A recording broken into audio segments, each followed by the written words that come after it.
Assalamualaikum warahmatullahi wabarakatuh. Waalaikumsalam, Prof. Okay. How are you doing today? Are you right? Yes, Prof, I'm ready. Okay. Uh,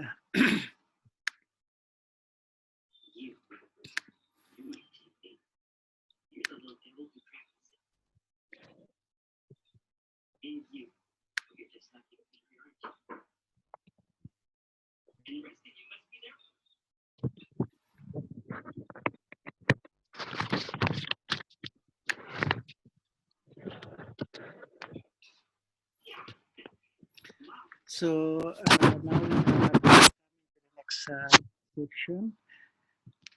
In our last meeting, we discussed about the descriptive statistic, especially the central tendency and measure of variability. Today, we are going to learn about correlation. Yes, Prof. So if you remember our regular class last time, we also discussed Yes, this Prof. measure of relationship. Yes, Prof. Okay, take a look at this objective. Okay, so by the end of this session, you are expected to be able to explain the meaning of related terms. For example, correlation coefficient, coefficient determinants, magnitude of relationship.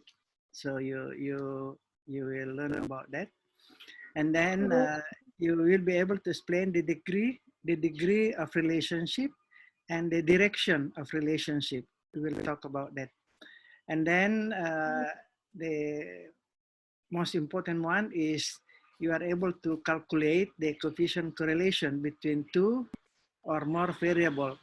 So we'll have the simple correlation, meaning two variables, and also more than two variable. We call it multiple correlation. And then if it is possible, you'll also train or do exercise on drawing a scatter plot or graph, which will show the place of the score in the graphic, in the graphs. Okay, now let's see what we can do, folks. These are the terms. Predictor. Do you remember what we mean by predictor?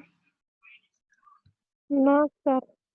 Yeah, predictor is the variable which is expected to influence the other variable.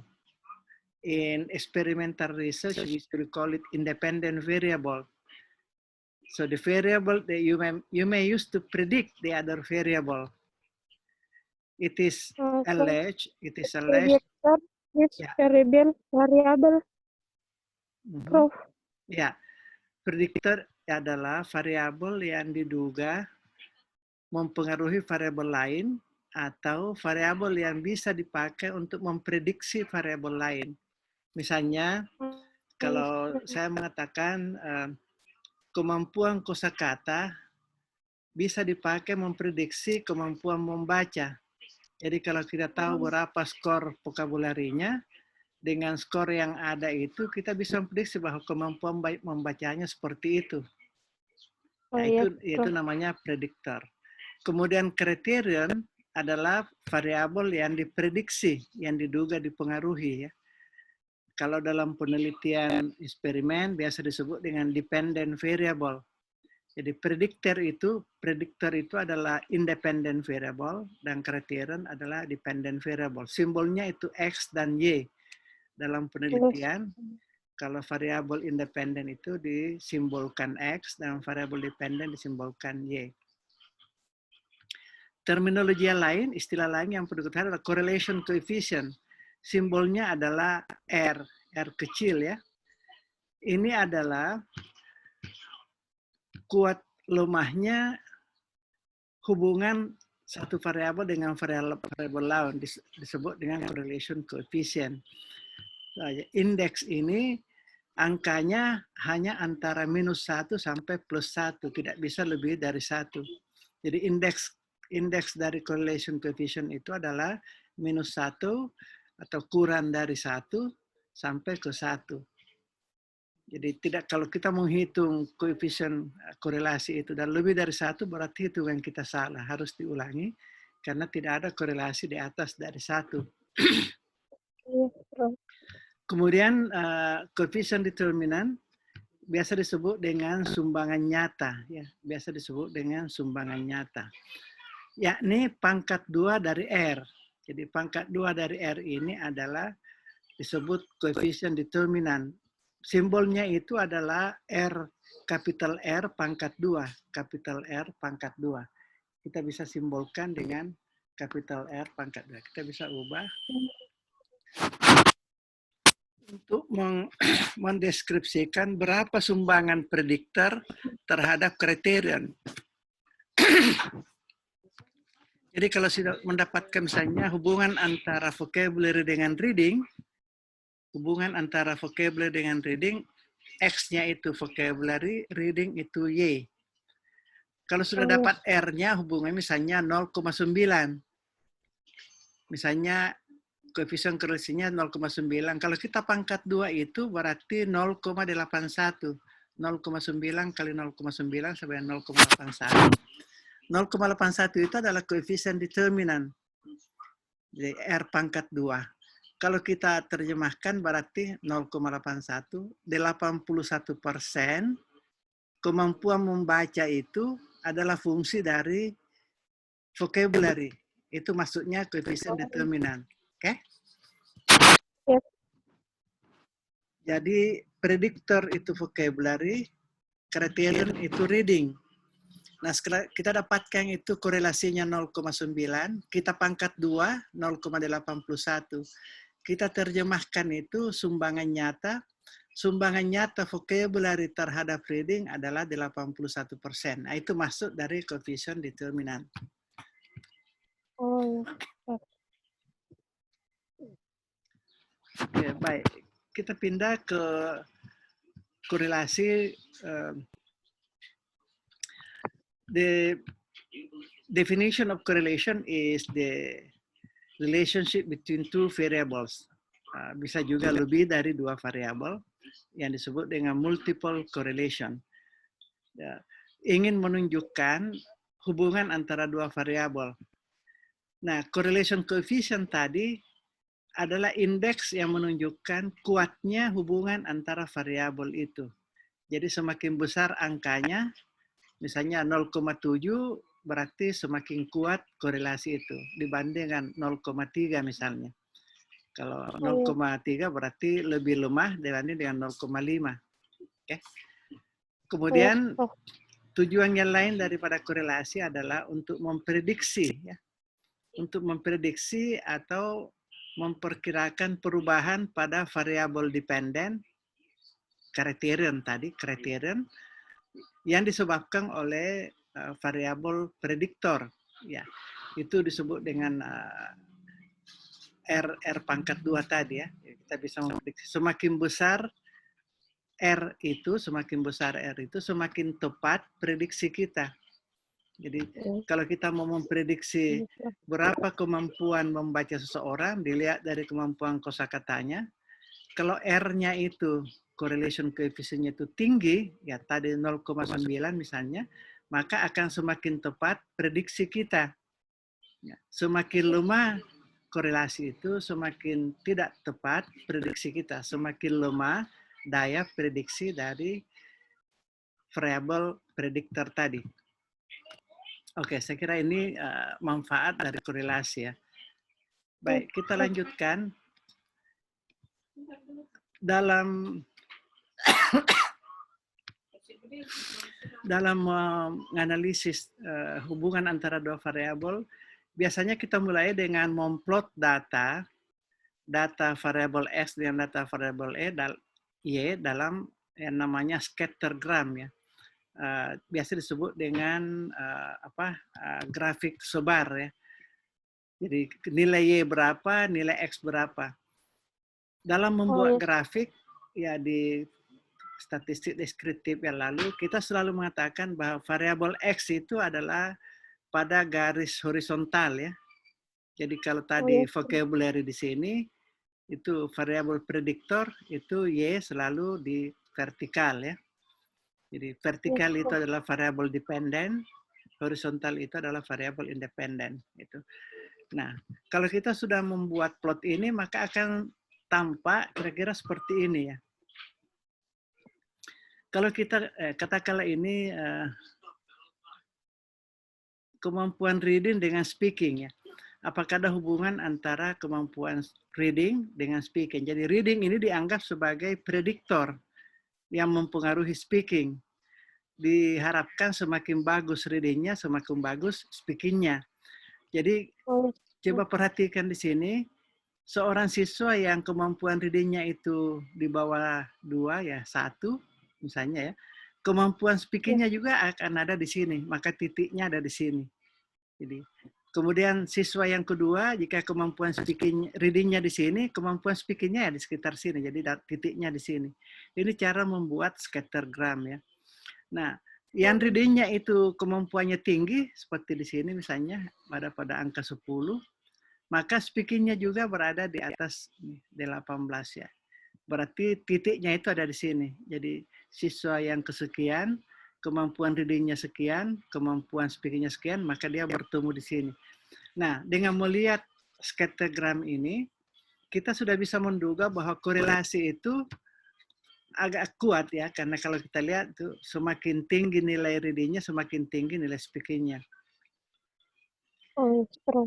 Ya, kalau kita melihat titik-titik dalam grafik kita seperti ini, kalau tinggi di satu variabel, tinggi juga di variabel lain. Kalau rendah di variabel satu, rendah juga di variabel lain, maka disebut dengan positive correlation ya.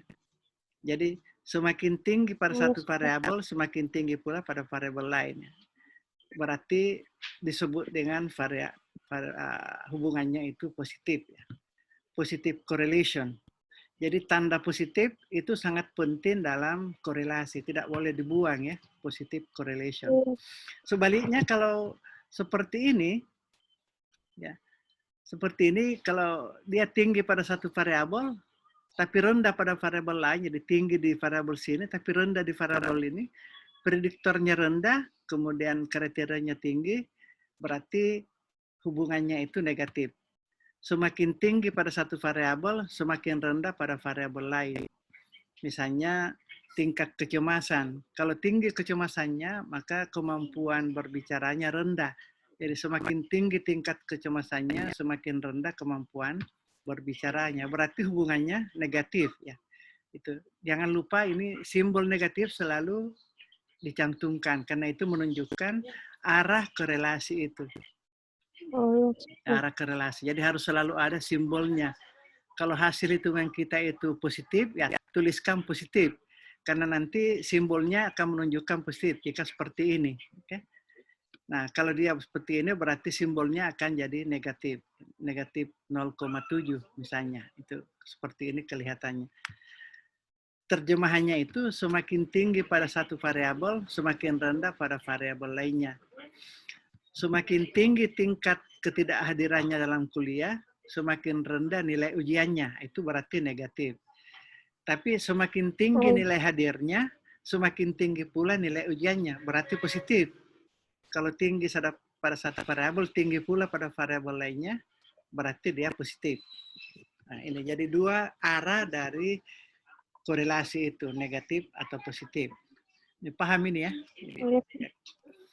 Nah ini kalau tidak ada korelasi ya, ini ada juga yang ya kemungkinan dua variabel itu tidak ada hubungannya sama sekali. Ya misalnya biasa saya berikan contoh itu tinggi badan dengan kefasihan berbahasa Inggris. Ada yang tinggi fasih sekali bahasa Inggris. Ada yang pendek juga fasih juga bahasa Inggris. Jadi tidak ada hubungan antara tinggi badan dengan kefasihan berbahasa Inggris. Maka itu hubungannya tidak ada. Zero correlation. Seperti ini. Jadi yang tinggi badannya bisa juga fasih bahasa Inggrisnya, tapi yang rendah juga, yang pendek juga bisa fasih juga gitu. Jadi menunjukkan tidak adanya hubungan antara dua variabel itu. Ya saya kira ini arah korelasi itu, ingat ada positif, ada negatif, ada memang yang zero correlation, tidak ada hubungan. Oke, ada dua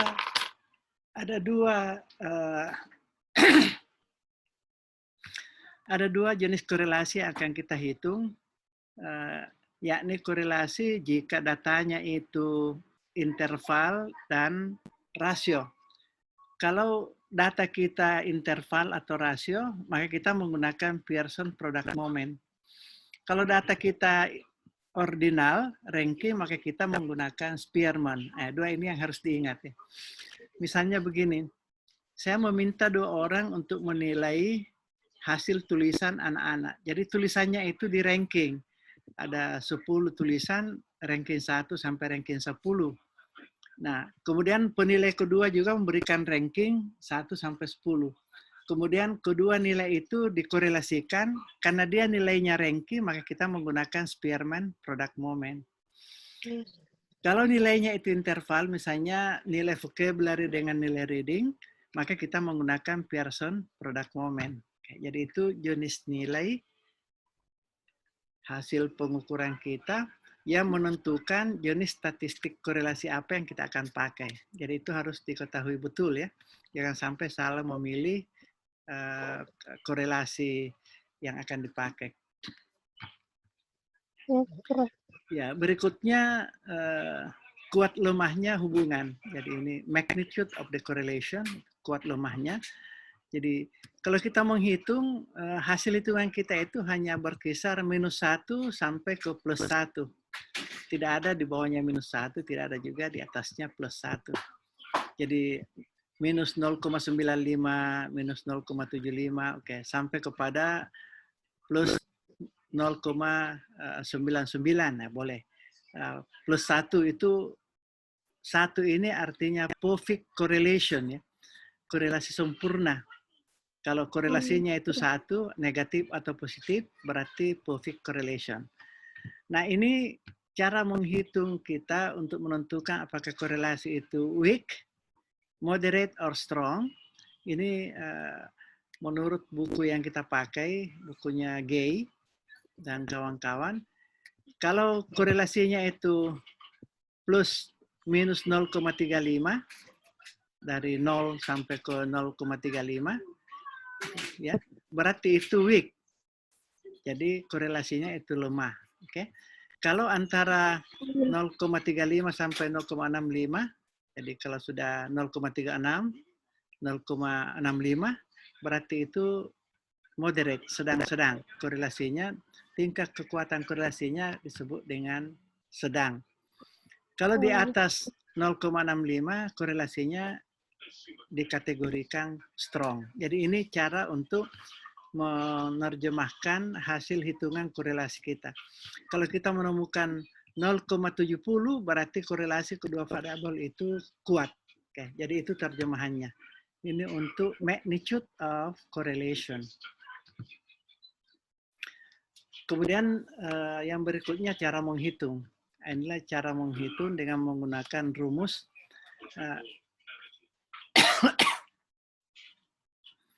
Pakailah rumus computational formula yang ini ya.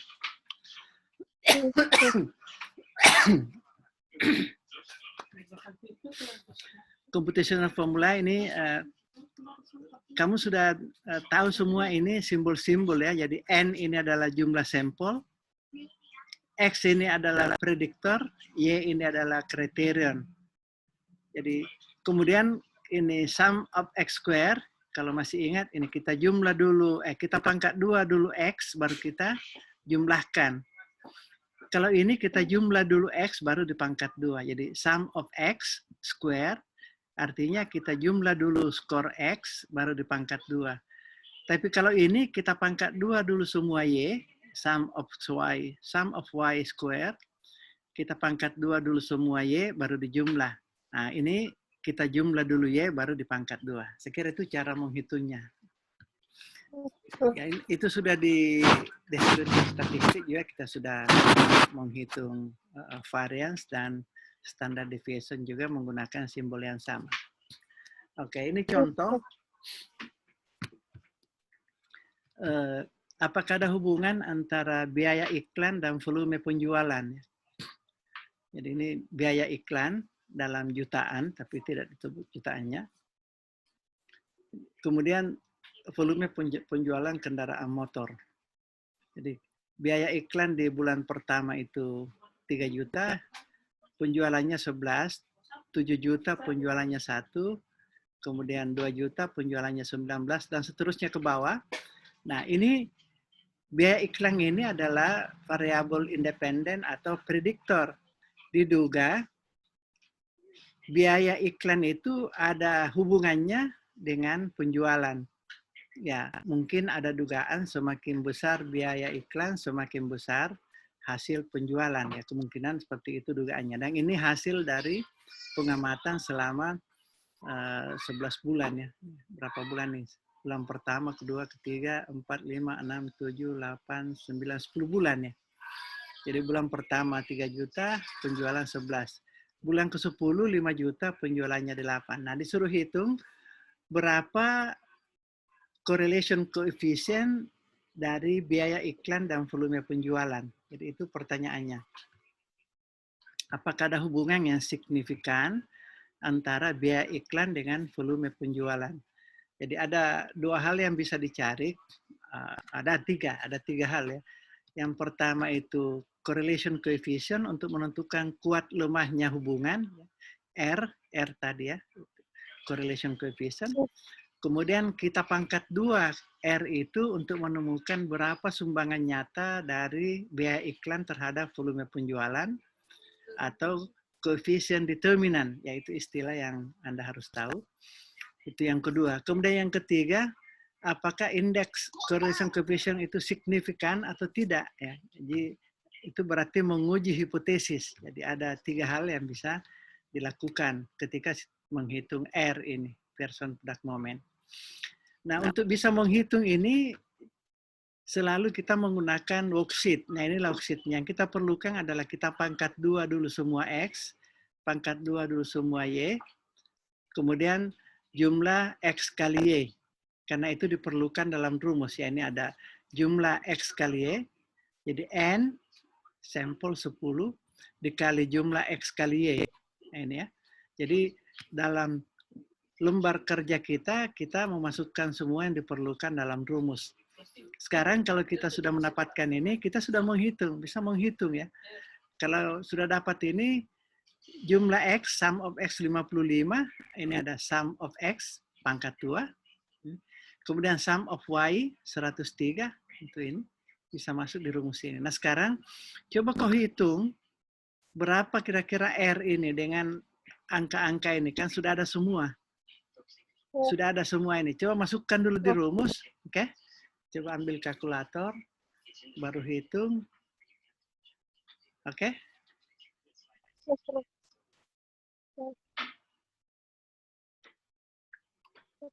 Ya, kalau ada hambatan, segera tanyakan supaya bisa dilihat berapa hasilmu.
Sudah, Prof.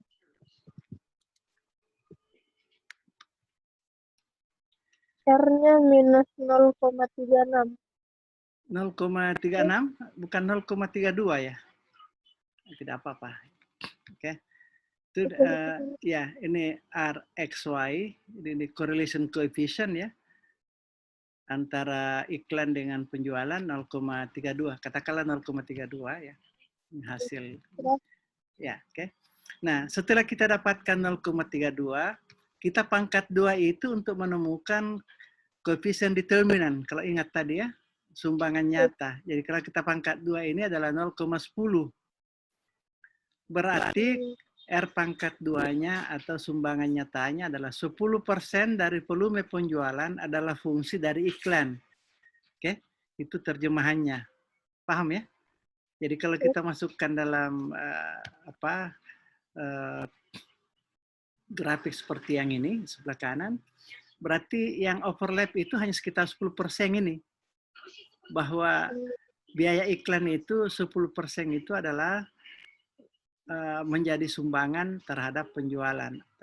Jadi fungsi dari iklan itu hanya 10% terhadap sales ini. Jadi kalau kita buat grafiknya seperti ini, maka yang overlap itu yang seperti ini saja. Semakin besar overlap itu ke sini misalnya, berarti semakin besar sumbangan dari variabel prediktor tadi. Andainya itu adalah R pangkat 2-nya 0,5, berarti dia 1/2 dari ini akan saling overlap.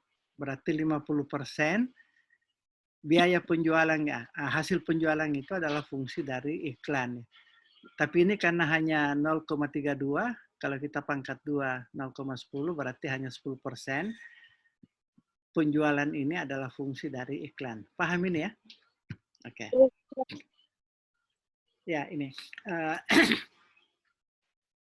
Kalau nilai yang kita peroleh adalah ranking, ya ini contoh ya, ada 5 karyawan pada satu perusahaan, kemudian sudah mengikuti pelatihan, dan di ranking banyak kalinya mengikuti pelatihan ya.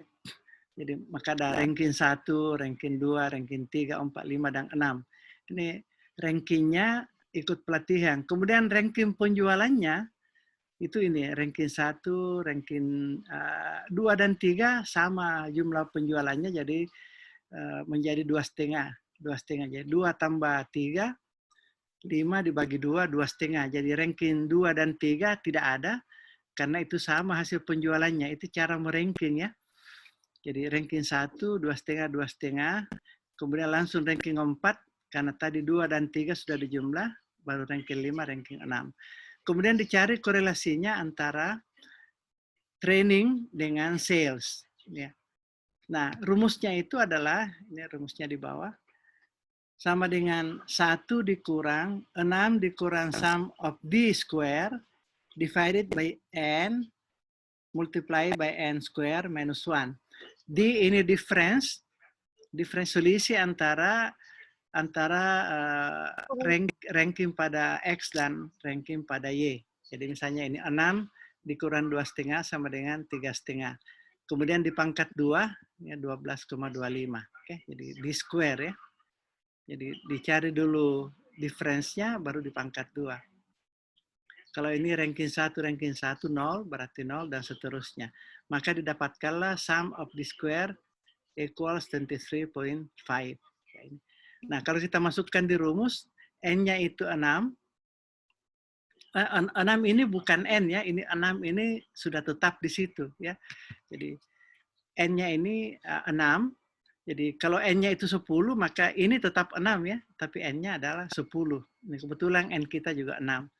Ya berarti 1 dikurang 6 kali sum of the square 23 ini dibagi dengan 6 kali 6 pangkat 2 kurang 1. Dibagi dengan 6 dikali 6 kali 6 kurang 1. Hasilnya sama dengan 0,33. Berarti R Spearman ini adalah 0,33. Kalau kita pangkat 2 ini, jadi sama saja kalau kita pangkat 2 berapa hasilnya? Ya, berarti sekitar 10 atau 11 ya. Berarti 0,11 berarti sekitar 11%. Hasil penjualan ini adalah fungsi dari training ya, dilihat dari korelasi ini. Jadi penerjemahannya, interpretasinya sama saja. Kalau kita melihat kuatnya hubungan ini, kalau kuatnya hubungan itu 0,33 berarti dia berada pada level lemah ya. Masih ingat tadi rentannya itu lemah kalau 0 sampai 0,35. Jadi kalau 0,33 berarti berada pada kategori lemah. Oke. Kemudian kalau kita pangkat 2, R square atau koefisien determinan 0,11 berarti sekitar 11%. Hasil penjualan ini adalah fungsi dari training. Ya ini untuk memilih nanti dilihat saja di PowerPoint yang diberikan. Saya kira itu dua yang kita sudah lalui, yakni Pearson Product Moment dengan Spearman RHO. Kalau datanya rasio atau interval, kita gunakan Pearson Product Moment. Kalau datanya ordinal, kita menggunakan Spearman. Ya, sekarang ini kita akan masuk pada multiple correlation. Intinya, kalau ada dua prediktor, jadi ini dua prediktor ya, X1, X2. Kemudian satu criterion, ya, dua independent variable, satu dependent variable.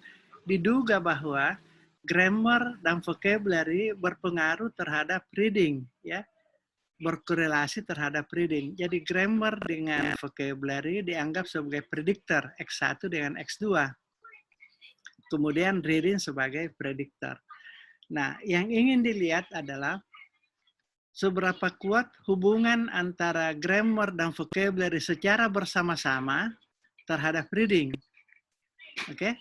Jadi kalau bersama-sama grammar dengan vocabulary, seberapa kuat hubungannya? Nah, ini dia. Hubungan antara X1, X2 dengan Y. Jadi kalau secara bersama-sama hubungannya dengan reading. Kemudian bisa juga kita mencari satu persatu hubungan antara grammar dengan reading berapa ini. RX1 Y, jadi hubungan antara grammar dengan reading, dan secara tunggal antara vocabulary dengan reading juga bisa. Jadi ada 3 yang dicari. Hubungan antara X1 dengan Y, hubungan antara X2 dengan Y, dan hubungan antara X1, X2 dengan Y. Ya. Kemudian yang juga dicari adalah hubungan antara X1 dengan X2. Jadi ada juga hubungan antara grammar dengan vocabulary. Jadi ada 4 yang harus dikerjakan untuk mendapatkan korelasi ganda ini. Yang kita cari pertama adalah X1 dengan Y, yang kedua X2 dengan Y, yang ketiga S1 dengan X2, ini korelasinya. Kemudian barulah kita mencari hubungan antara X1, X2 dengan Y secara bersama-sama. Jadi ada 4 langkah yang akan dikerjakan. Oke, ini. Sebenarnya ini hanya langkahnya yang panjang, tapi kita menggunakan, ingat yang ini kita gunakan ya. Kita tetap menggunakan Pearson Product Moment, hanya yang diubah-ubah itu adalah variabelnya. Jadi kalau yang pertama ini yang kita hitung adalah X1 dengan Y, X2 dengan Y, X1 dengan X2, Kemudian X1, X2 dengan Y. Oke. Nah, ini contohnya yang akan kita hitung. Ada 10 mahasiswa, kita uji kemampuan grammarnya, kemampuan vocabulary, dan kemampuan reading. Kemudian kita menghitung secara bersama-sama grammar, vocabulary, seberapakah hubungannya dengan reading. Kemudian kalau secara sendiri-sendiri grammar dengan reading, vocabulary dengan reading, berapa hubungannya, dan hubungan antara grammar dengan vocabulary sendiri seperti apa. Paham ini urut-urutannya ya? Oke, nah kita coba lihat ini worksheet-nya ya. Worksheet-nya ini untuk menghitung sama dengan menggunakan Pearson tadi, hubungan antara grammar dengan reading ya. Berarti yang kita cari adalah X1 pangkat 2 dan Y pangkat 2. Kemudian X1 kali Y. Jadi X1 kali Y yang ini.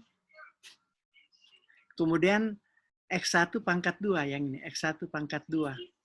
Karena kita pangkat 2 dulu baru dijumlah untuk mendapatkan angka sum of X square ya, sum of X square. Kita pangkat 2 dulu X baru kita jumlahkan. Jadi semua ini kita pangkat 2, X2 juga dipangkat 2 ya untuk mendapatkan ini. Kemudian X2 juga dipangkat 2, X2 pangkat 2 ya.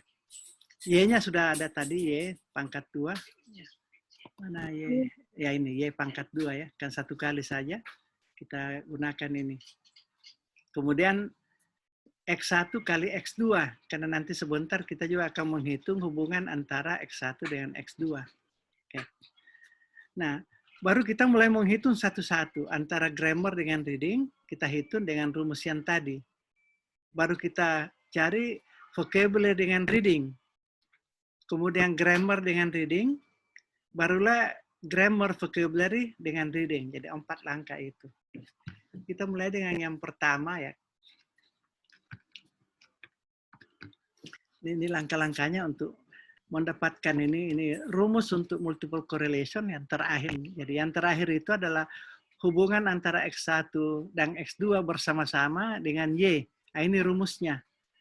Nah, tapi untuk bisa masuk rumus ini, kita cari dulu ini. Oke? Perhatikan ini langkahnya ya, supaya bisa. Ini langkahnya saja yang panjang. Ada beberapa, tapi rumusnya tetap sama ya. Jadi rumus yang dipakai tetap sama. Jadi, hubungan antara grammar dengan reading. Ini langkah pertama. X1 dengan Y. Jadi X1 grammar, Y reading. Itu dulu yang dicari. Kemudian langkah kedua, hubungan antara vocabulary dengan reading. Langkah kedua, vocabulary dengan reading. Itu yang kedua. Yang ketiga, hubungan antara X1 dengan X2. Hubungan antara grammar dengan vocabulary. Tetap menggunakan ini. Nanti kalau menghitung yang ini X1, X2, anggaplah ini X2 sebagai Y. Oke? Karena dalam rumus kan tidak ada X2. Yang ada adalah Y. Jadi ini kita anggap Y, masukkan di rumus, maka Anda menemukan hubungan antara grammar dengan vocabulary. Ini langkah yang ketiga. Kalau sudah dapatkan semua ini, berarti sudah bisa menghitung ini. Langkah yang keempat. Berapa R square dari hubungan antara grammar dengan reading? X1 dengan Y di pangkat 2. X2 dengan Y di pangkat 2. X1, X2 di pangkat 2. Jadi hasil dari perhitungan kita ini, kita pangkat 2, ya, yang kita hitung tadi, namanya itu coefficient determinant ya. Setelah dapatkan R, kita pangkat 2. Nah, ini. Setelah dapatkan ini, baru kita bisa masuk di rumus multiple correlation. Ini langkah yang terakhir. Setelah dapatkan itu, baru masuk di rumus yang ketujuh ini, langkah ketujuh. Oke, karena itu yang kita masukkan di rumus multiple correlation itu, coba perhatikan, ini adalah R square dari grammar dengan reading. Oke, kemudian R pangkat 2 dari vocabulary dengan reading, yang ini. Jadi langkahnya ini harus berurut ya, tidak bisa kita masuk di sini langsung karena harus dicari dulu satu persatu. Paham ya? Ya, oke. Nah, sekarang kalau kita perhatikan ini, kita mulai hitung ya. Nih, kita menghitung yang pertama tadi, langkah pertama. Hubungan antara grammar dengan reading. Hasilnya 0,8. Okay. Jadi kalau dihitung dengan rumus ini, maka satu ini grammar dengan reading hasilnya 0,8. Kemudian vocabulary dengan reading, X2 dengan Y, 0,79. Oke. Kemudian antara grammar dengan vocabulary, X1 dengan S2, 0,78. Oke. Kemudian kita baru bisa menghitung pangkat 2 ya. Kalau kita pangkat 2 0,8, pangkat 2 0,79, pangkat 2 0,78. Ya, kalau kita pangkat 2 ini 0,8 berarti 0,64, 0,79 berarti 0,63, 0,78, 0,62 sekitar itu. Berarti itu yang akan masuk di rumus kita.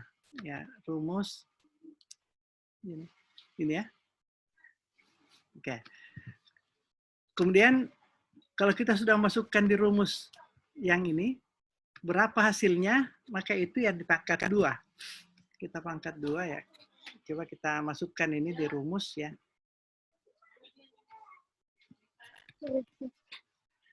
Ini tadi kita hitung yang ini dengan menggunakan rumus ini ya. Jadi kita akan menemukan yang pertama 0,80, X1 0,79 ya. Karena biasa kalau menggunakan kalkulator bisa berbeda sedikit. Tadi 0,79 kalau menggunakan Excel. Kemudian X1, X2 0,78. Kemudian kita pangkat 2 semua ya. 0,80 itu harusnya 0,64 tapi menggunakan kalkulator dia pakai semua digit di belakang koma hanya 0,63. Ini X2 dengan Y 0,63, X1 X2 0,61. Jadi ini dari pangkat 2 setiap hasil Pearson product moment dari X1 X2 dengan Y. Barulah ini yang dimasukkan di rumus yang ini. Sama dengan 0,63 ditambah 0,62 dikurang 2 kali 0,80 dikali 0,79 dikali 0,78. Ini ya, hasil dari Pearson product moment grammar dengan reading, vocabulary dengan reading, grammar dengan reading. Ini 80, 79, 78. Dibagi dengan 1 dikurang R pangkat 2 X12. Itu ya 0,61. Pangkat 2 dari ini. Pangkat 2 dari X12 0,61. Ya ini masuk di akar ini di bawahnya. Kemudian hasilnya sama dengan 0,81. Kalau kita hitung ini hasilnya 0,81. Berarti R X1 X2Y sama dengan 0,81. Hasil ini yang kita masukkan pada R pangkat 2 ya. R pangkat 2. Jadi berarti 0,81 pangkat 2 sama dengan 0,66. Nah inilah yang akan kita masukkan pada rumus F ratio ya. Untuk menguji apakah ada hubungan yang signifikan secara ganda antara vocabulary grammar dengan reading. Nah inilah rumus terakhir yang kita pakai untuk bisa dibandingkan dengan tabel F. Jadi kita masukkan di F ratio dengan rumus ini. R besar ini pangkat 2 dibagi K. K ini kelompok ya, number of group. Jadi berapa kelompok tadi ya. Dibagi dengan 1 dikurang R pangkat 2 dibagi N kurang K kurang 1. Jadi number of group, nah jumlah kelompok kita tadi ada 3 ya. Grammar, vocabulary dengan reading. Ya, jadi ada 3. Jumlah kelompok ada 3, grammar, vocabulary dengan reading. Kemudian jumlah sampel kita ada 10 ya. Ada 10 mahasiswa yang diuji kemampuan grammarnya, kemampuan vocabulary-nya, dan kemampuan reading-nya. Nah, barulah kita masukkan ke dalam rumus ini. R pangkat 2 0,66 0, ya 0 R pangkat 2 ini 081 pangkat 2 dibagi dengan 3 karena 3 kelompok ya. Grammar, vocabulary dengan reading dibagi 3 dibagi dengan 1 dikurang 0,81 pangkat 2 ini R square ini tadi dibagi dengan 10 N dikurang 3 dikurang 1. Tiga itu kelompok ya, jadi ingat 10 ini jumlah sampel, jumlah kelompok 3, grammar, vocabulary dengan reading dikurangi 1. Nah, kemudian hasilnya adalah 0,23 dibagi 0,3446. Ini 10 kurang 3 kurang 1, 6. Ini hasilnya sama dengan 3,83. Oke, hasilnya 3,83. Nah, inilah yang akan dibandingkan dengan tabel F. Karena kita menguji dengan F ratio, maka kita akan mencari tabel F di internet. Jadi boleh mencari tabel F. Tabel F di internet boleh dicari.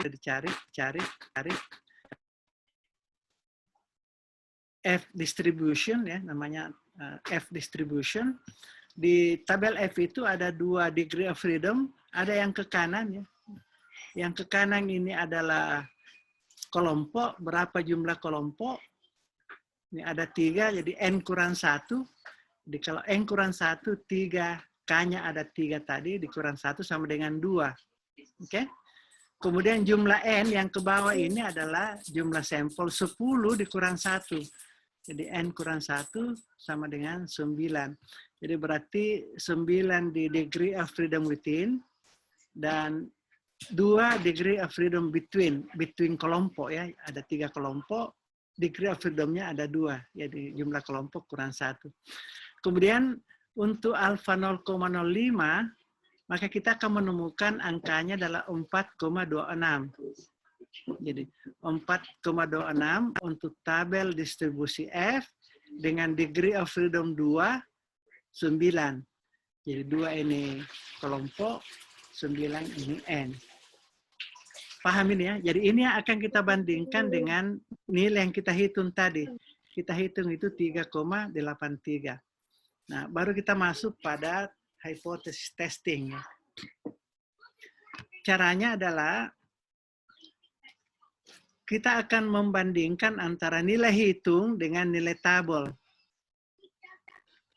Ya, kalau masih ingat di perkuliahan reguler kita mengatakan di langkah keempat decision rule, tolak H0 jika statistik hitung sama atau lebih besar daripada nilai pada tabel.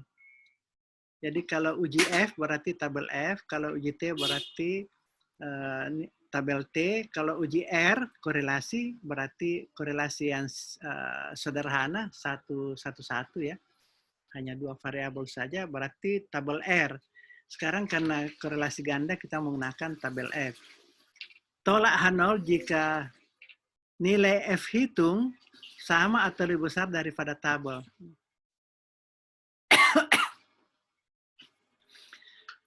Reject null hypothesis. Nah, correlation is significant. Itu terjemahannya. Sebaliknya, jika nilai hitung lebih kecil daripada nilai tabel, maka we fail to reject the null hypothesis. The correlation is not significant. Jadi kesimpulannya, untuk kasus ini, yang kita hitung adalah 3,83, yang di tabel adalah 4,26, berarti kesimpulan kita fail to reject the null hypothesis oleh karena F hitung 3,83 lebih kecil dari F tabel 4,26. Oke, yang 4,26 yang dihitung hanya 3,83. Jadi kita simpulkan fail to reject the null hypothesis since the F observed 3.83 is smaller than the F table 4.26. So the conclusion, there isn't significant correlation between grammar and vocabulary and reading. Jadi kesimpulan kita tidak ada hubungan yang signifikan antara grammar vocabulary secara bersama-sama dengan reading. Oke. Paham ini? Darmiati? Halo?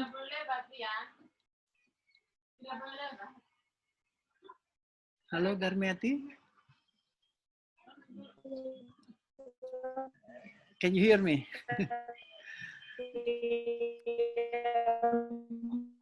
Ya, oke. Nah, sekarang